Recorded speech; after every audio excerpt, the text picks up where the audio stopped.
Shedeur making his first start for the Cleveland Browns. Long-awaited Shedeur Sanders, the rookie, getting the start. There he is. There's his legendary dad before the game. 2 minutes left in the first quarter.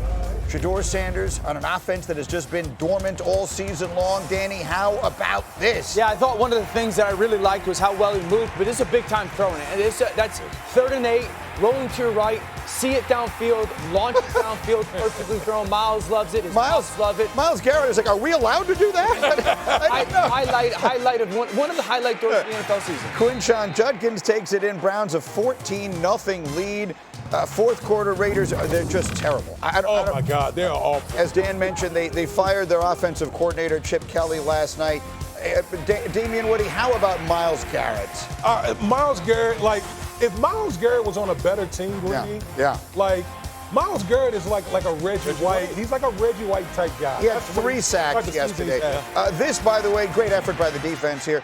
This is Shedeur Sanders' first ever touchdown pass in the NFL. 3rd and 9, you kick it out to the perimeter for a screen, and it's a 66-yard touchdown. That's awesome to have. And then here I mentioned... Why would you not block Myles one-on-one? Why would you not? Myles Garrett had 3 sacks. He has 18 on the season now. The Browns had 10 quarterback sacks in this game. 10! And they win. Rex is covering his face. Shedeur, good for him. With all the Browns quarterbacks they've cycled through over the decades, Shedeur is the first Browns quarterback to win his first career start since Eric Zaire in 1995. And after the game, Shedeur is feeling great. A win is crazy. It's amazing, off of 1 week of practice, you know what I mean? This 1 week of practice. So imagine, what a full offseason look like. It get dangerous. But it's just a 1 week of practice, so I'm just truly thankful, that everything happened. Good for him. Attaboy. Look, I'm rooting for him and make no secret of it. I don't know how great he played yesterday. He's playing the worst team in the league, and I don't care what anyone else's record is. The Raiders are terrible. The Raiders are so bad. But good for him, right? For all the stuff that's gone on since draft night. He did things that no other Browns quarterback has done in recent memory. Right. He was the first Browns quarterback to win his first start since 1995. You saw Myles Garrett's reaction. Yeah. Myles Garrett's never seen a pass like that. Wait, what? You throw a long pass? That's to our team? I've never seen this in Cleveland. Never. So, Dan, you're my quarterback. What did he do? What does the tape look like? I agree. Good for him, okay, right? Yeah. I think that the best thing that showed was the moment never felt too big. He looked kind of calm and controlled. He didn't seem the lights were too bright. I thought he moved relatively well. The big throw downfield.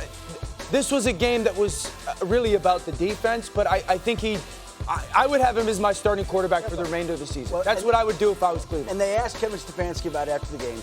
He declined to name a starter after the game, which is what you would expect. But in all honesty, you have to go roll with Shedeur again this week. You just do. Even if Dillon Gabriel is cleared from protocol, he won the game.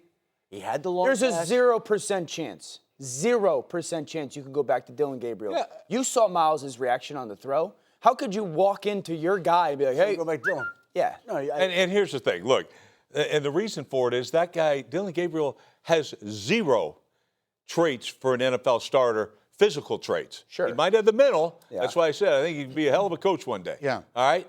But he doesn't have a single trait that says he's an NFL starting quarterback, where clearly Shedeur does. All right? We know he's got that arm talent. I love his touch on the deep ball. I loved it in college. All right? And here's something, facts that'll say why you got to keep it. All right? Yesterday, he completed 3 passes for over 35 yards. Mm-hmm. If you take the whole season with all those other Browns, they completed 1 ball over 35 yards. 1. That's why Myles Garrett's like, holy cow. Whatever. Now, look, did he play great? No. And 100% Dano.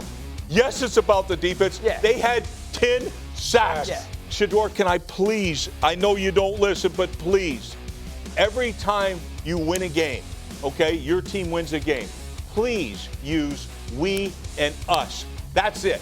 And anytime you lose, it's me and I. And watch your popularity in your locker room, around the country will go like this. Right now, they look at like, your defense, first thing you should have said is, we had 10 sacks on the quarterback. Right. Are you kidding me? Myles Garrett's the man. Like, come on, build people up. You're at that place. Build it. Don't just, we're going to give you praise. You don't need to give it yourself. He was fine. He was good. He played well. A final word. Myles Garrett. Well, I mean, what do we say? I'm glad I'm sitting here. Rex, what the hell are you doing, Rex? Gotta put somebody over there. He's going to have the sack record. He might set it this Sunday. He could. At 18, he might do it this Who do they play this Sunday? They play San Francisco. I saw Michael Strahan was on Fox after the Cowboy game, and he just looked at the camera and said, sack record, it's been nice owning it. That's definitely going away. So we do Monday Mayhem, brought to you by Freestyle Libre. It was mayhem for the New York Football Giants. Jameis Winston yesterday. Giants leading 20-17 in the fourth quarter. And then, Danny, how about this tricky play? Yeah, my question is, find me a better yards after the catch guy than Jameis Winston.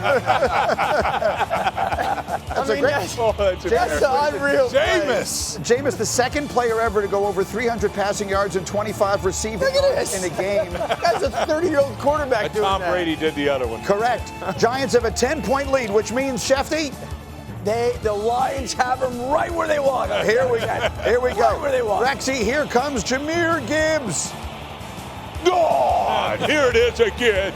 Are you kidding? 49 yards for the touchdown. Gibbs a monster day. Lions get within 27-24. 3 minutes to go, fourth quarter. Giants going for it on fourth down instead of taking the points. Dan, was that the wrong decision? No, it's the right decision. You're the Giants. Your season's basically over. Be aggressive. All right, fair enough. Now the Lions take over. 2:40 left in regulation. Buried deep in their territory. Rex, how good was Jahmyr Gibbs in this game? He was okay because he had, by the way, here's another one.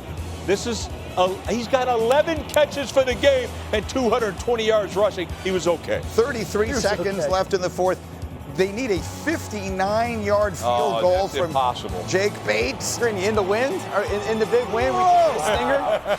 And it sneaks in. Wow. That matches.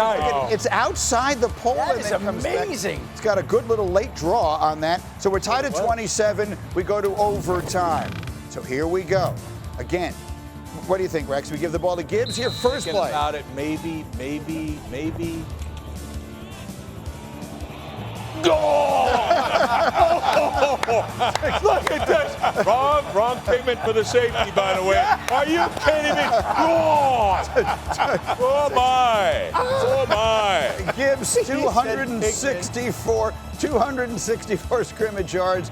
Giants the other way, 4th and 5. Jameis Winston, the Lions' only sack of the game from Aiden Hutchinson, ends it.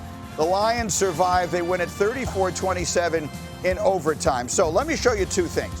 First off, the Giants are now 2-5 when leading by double digits. Jeez. In the fourth quarter. That's impossible. When they lead by double digits, they're 2-5. That's tied for the most losses when leading by 10 or more points in a single season in NFL history.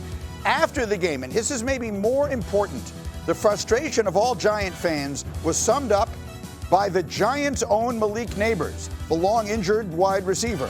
He tweeted, and since deleted it, but he tweeted, "Sometimes I think they be making us lose on purpose, because it's no way, bro, you throw the ball instead of running it to make them burn 2 timeouts, then you don't kick the field goal, then they have to go down and score. Football common sense. Am I missing something?" Malik Nabers sounds like a caller to the post-game show for his own team, ripping his own coaching staff. They took it down. What's the first reaction? Kafka, just start boxing your stuff up right now, man. Because you done. I mean, done. When you're talking about blowing the lead, that's in the fourth quarter, Greeny. Yes. Up by 10. 5 times this happened. Yes. Great job bringing in that Collins, D.C. Oh, my goodness. Shane Bowen, defensive coordinator. Shefty, go. Ronnie, if you could bring up C10 for me, I want you guys to take a look at something that will blow your minds away. This is where the Giants led in every game. Against the Cowboys, they're up by 3 with 14 seconds to go. Against the Saints, they're up by 11 in the second quarter. Against the Broncos, 5 minutes to go, they're up by 18. Against the Bears, they're up by 10 with 4 minutes to go. And in the fourth quarter, they're up by 10 with 11 to go. That's the New York Giants, okay? Right there. It's all right there. They lost every one of those games. I mean, it's almost impossible to do, frankly. Unimaginable. I'm not sure what the odds are. And then when you've got Malik Nabers, look, he's candidly, he's the best player on their team. He's hurt, so you forget about him. He's the best player they have, inclusive of everyone. What can we say about the Giants? I mean, it's ridiculous, these games they continue to lose. I think they're a very appealing place next year for a very good coach. Yes, it's obvious that there's talent on the team.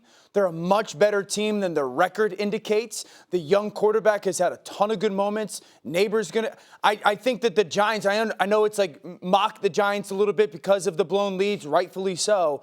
But I do think if you take a step back, 6 weeks left of the season, if I'm a coach, I'm sitting there going, that place is going to be there's a breeding ground for a lot of success. Look, what you're looking for, you always want an elite receiver. Yeah, check.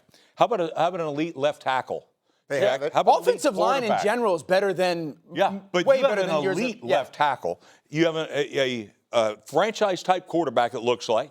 All right, check. By the way, could be arguably one of the best defensive lines in the league, if not the best. Right. So you got all those things. People are going to run to New York to try to get that job. By the way, as a quick aside before I spin into the Detroit side of it, of all the things about the Giants, the fact that Russell Wilson started the first 3 games of this season might be the most ridiculous. Look how much better they look with Jameis Winston than they did if they were going to start. Energizes every team he's on. Man. Like, if Russell did a great job. I tell you what, when he came out for that coin toss, Russell Wilson did. That's leadership. That's why he's the captain of this team. He was wearing a helmet. Anyway, good leadership. Anyway, okay, let's spin it to the other side because this was a game the Lions were very fortunate to win. Yeah. There are a lot of questions now about a team that a lot of people, including me, picked to go to the Super Bowl. Number 1 takeaway, Lions. Their offensive line worries me mightily. Like, we've been accustomed to talking about the Detroit Lions offensive line over the years as one of, if not the top unit in the league. This is another week where teams have been getting after Jared Goff. They are one of the worst pass blocking units in the National Football League. That's going to come back to bite them if they can't somehow get this thing worked out or remedied. But Big Dog, let me move you a step back because you are a large man. Yeah. No, you got to be here. Let's see Rex. One other thought, and Dominique Foxworth, to his credit, brought this up last week, and it reared itself again. Dan Campbell taking over the offensive play calling, yes, he's gotten his weapons more involved, but a lot of the game management stuff is falling through the cracks, and it almost cost them the game yesterday. Yeah, it's really tough. We saw it twice yesterday, right before the end of the half to start with, where they ended up spiking the ball and using a timeout. Right. They did the exact same thing in the fourth quarter when you're using it, where they end up spiking the ball, using a timeout with a minute some left. Like, all those things have been handled. I think they need to have a veteran coach. Maybe you don't have your offensive coordinator. Maybe have him be an expert in clock management to help Dan Campbell. Super quick final word, Dan. Super quick. This offensive line in Detroit cannot win a Super Bowl. And that's the last thing in the world you thought would be their concern. All right.